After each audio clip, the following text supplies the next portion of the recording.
Chief justice قاضی فائز عیسیٰ صاحب سے یہ یہاں پہ ہماری ڈیمانڈ ہے. ہمارے اتحادی جماعت کے ساتھی پاکستان تحریک انصاف، سنی اتحاد کونسل اور سب ساتھی ہم لوگوں نے ایک علامتی مارچ کیا ہے پارلیمنٹ ہاؤس سے سپریم کورٹ تک اور واپس.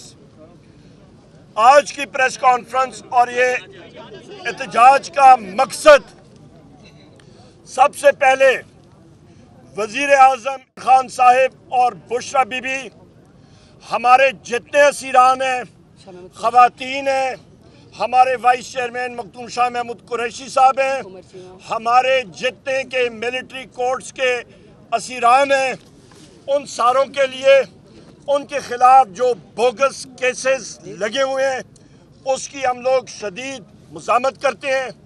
وزیر اعظم عمران خان صاحب اور بشرا بی بی کو ایک گھٹیا کیس جو ان پہ لگایا ہوا تھا اس پہ بری کر دیا گیا اور بشرا بی بی کا روپکار بھی جاری ہو گیا تھا.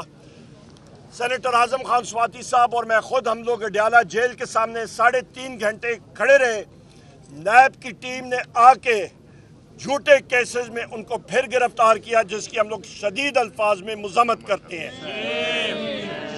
دوسری اہم بات، خواتین و حضرات، ایڈ ہاک ججز سپریم کورٹ، ہم لوگ چیف جسٹس قاضی فائز عیسیٰ صاحب سے یہ یہاں پہ ہماری ڈیمانڈ ہے کہ پاکستان تحریک انصاف کا یا سنی اتحاد کونسل کا کوئی بھی کیس ہو وہ نہ سنیں. وہ اس میں ایک پارٹیزن پارٹی ہیں، انہوں نے اپنا مائنڈ دیا ہوا ہے.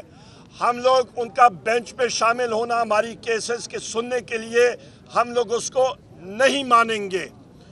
نمبر 3، جو آپ کا ایڈ ہاک ججز کا سلسلہ ہے، ایڈ ہاک ججز یہ کوئی پارٹ ٹائم کام نہیں ہے. 56,000 کیسز ہیں سپریم کورٹ میں.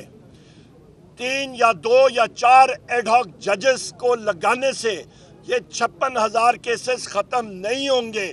اس کی روٹ کاز میں جائیں اور عدلیہ کی ریفارمیشن ہونی چاہیے کہ سستا اور صاف انصاف لوگوں کو مہیا ہونا چاہیے. 56,000 کیس کا سپریم کورٹ میں ہونا کسی قسم کی سوچ سے بالاتر ہے.